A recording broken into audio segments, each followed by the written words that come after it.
Hey, what's up, everyone? My name's Lionel, and I'm your host for LT Productions, and you are watching I Watch You Watch. We are covering Beauty in Black. This is Season 1, Episode 4. I was trying to decide how I was going to give you all these episodes. I don't want you guys to lose interest, but with my time schedule, I've been trying to figure it out. Things are going to get a little bit more hectic for me later on, but whatever. But I appreciate everyone for coming to my channel. Please like this video and also subscribe to my channel and leave your comments below. Today is an important day, and hopefully you are at the polls, or you've been to the polls, or you mailed in your ballots. However you have done it, today is D-Day, and we got to make it happen. I'm not going to tell anyone how to vote. That's not what this channel is about. I think that people have common sense. I think people have critical thinking skills as to what you want to see in the near future for your community and for your country. Do what needs to be done today. All right, so let's get into this episode. All right, so episode 4. We start off where we left off last episode, and it was with Norman. He comes into the office, storming in, saying who ran over his wife, blah, blah, blah, blah. All of a sudden, Norman and Horace, who are brothers, start getting into it. We learned some more family secrets as far as how dysfunctional this family is. Norman and Horace, they did start this business together, the cosmetic line. Norman says that Horace tried to screw him out of the company, and Norman actually won in court, and Horace has not let him live it down since. Then Norman starts going back into his rant about who ran down my wife. Was it you?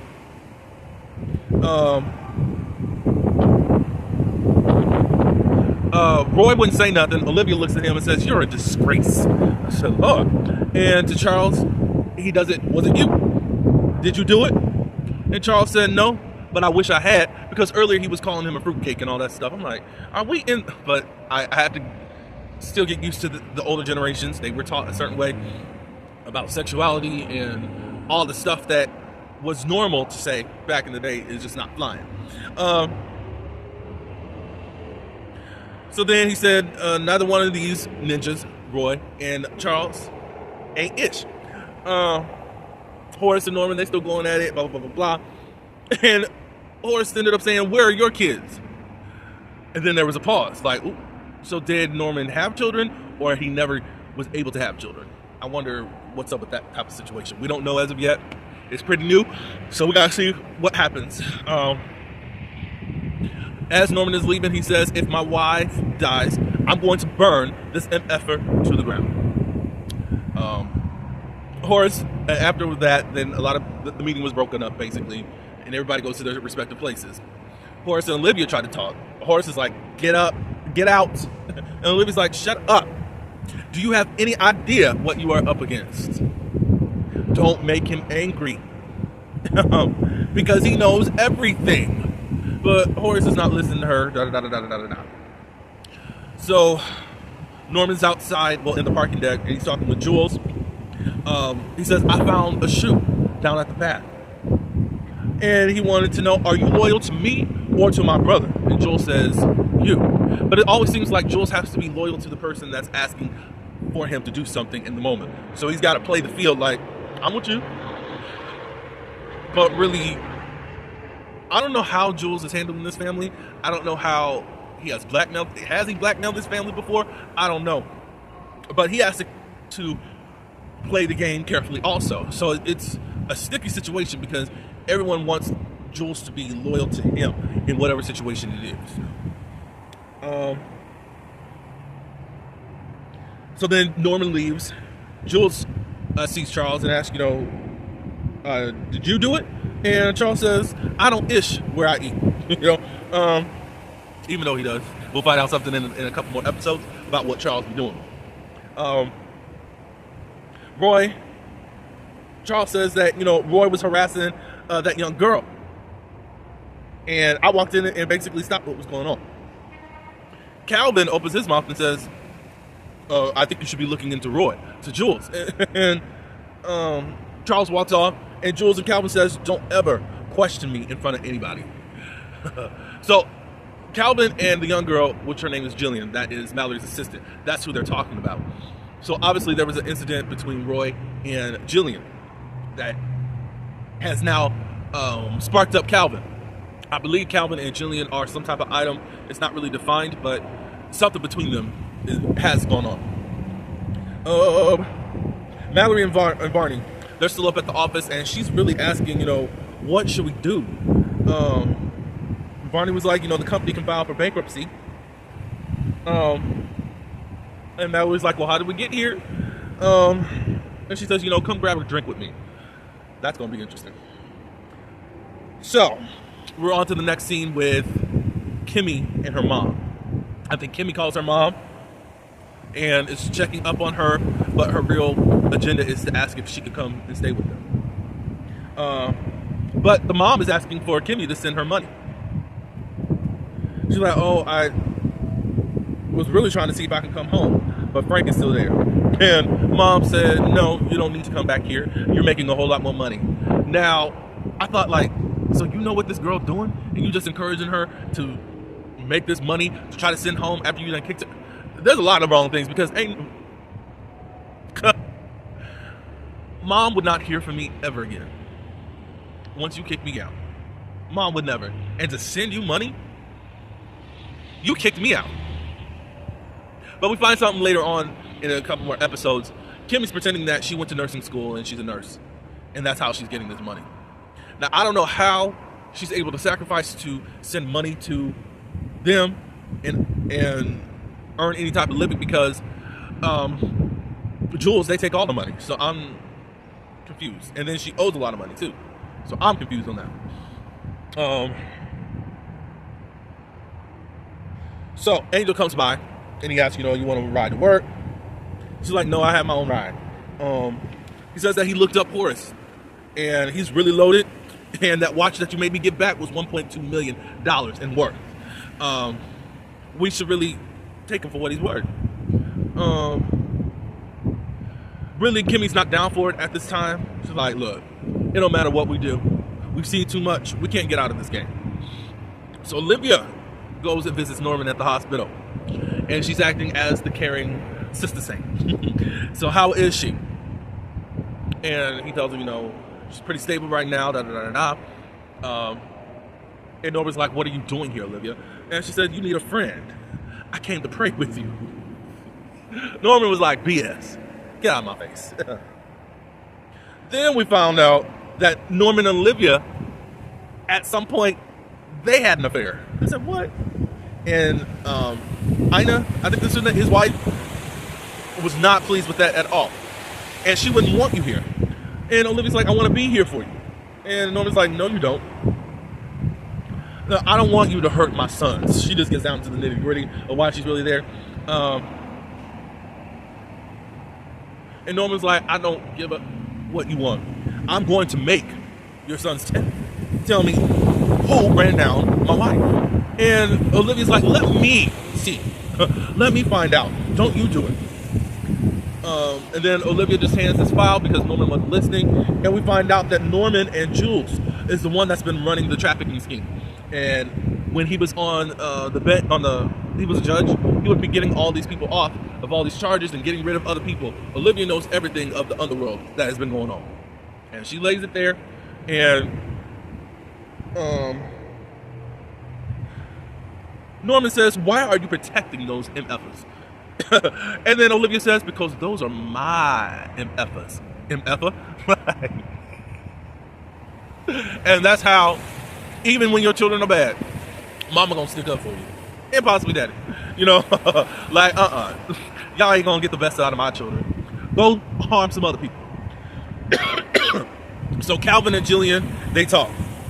Calvin said, did you give him head? Talk about Roy. And then she's all gagged. I was about to, but Charles came in and stopped it. And then, of course, Calvin's all upset. So what was I supposed to do? They own us. I said, Lord. So in the underworld, they own the people, and on the business side, they own the people too. Like, okay, this is a vicious family. Mallory and Valerie, they go to a restaurant and they're going to have a drink. Mallory's asking Barney off the record, what do you think that I should do? Barney just still has the same encouragement on what they should do as far as bankruptcy and see what they will actually give as far as the settlement, blah, blah, blah, blah. And then all of a sudden, Mallory asks him, Barney, do you want to F me?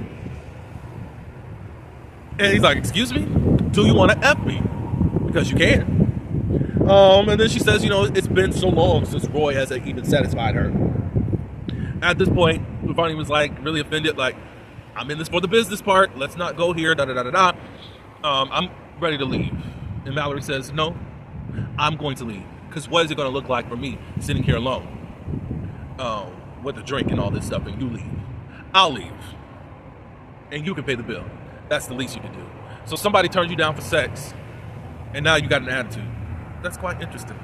And you were breaking HIPAA law, or not HIPAA law, you are breaking laws within employment. You were actually trying to demand sex from your lawyer. That's so crazy. Mallory leaves and tells Julian to find your own way home. After Mallory leaves with Calvin, they get down the road a little bit, and Mallory says, stop the car, and you come back here. And Calvin's like, what? Come back here. So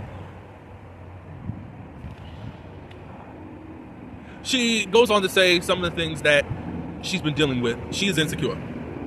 And I used to have men look at me. I have Jillian around, and I dress her that way so that men can still look at me. Very insecure. And basically invites Calvin to have sex with her. So they start having sex. I guess Jillian called it Uber or whatever, and she follows them, and she sees what's going on. Back at the strip club, Body is convincing another girl to get a BBL. Kimmy comes in there, she's getting dressed, she got an attitude, of course, and she's got all these bruises. And people are looking at, oh, you got all these bruises, you better put some makeup on or whatever. And Body was like, yeah, some people just need that extra whatever to get them back in line. Body was like, I guess it was also brought up about Rain as to what's going on with her. She didn't tell me that she had asthma. She should have told Dagger all this, da-da-da-da-da. That's why she's in the predicament that she's in. So, Body and Delinda, they start going over the books, and we're seeing that Kimmy owes $237,000 and Rain owes $400K. She said, I know that Jules is just making up numbers at this point.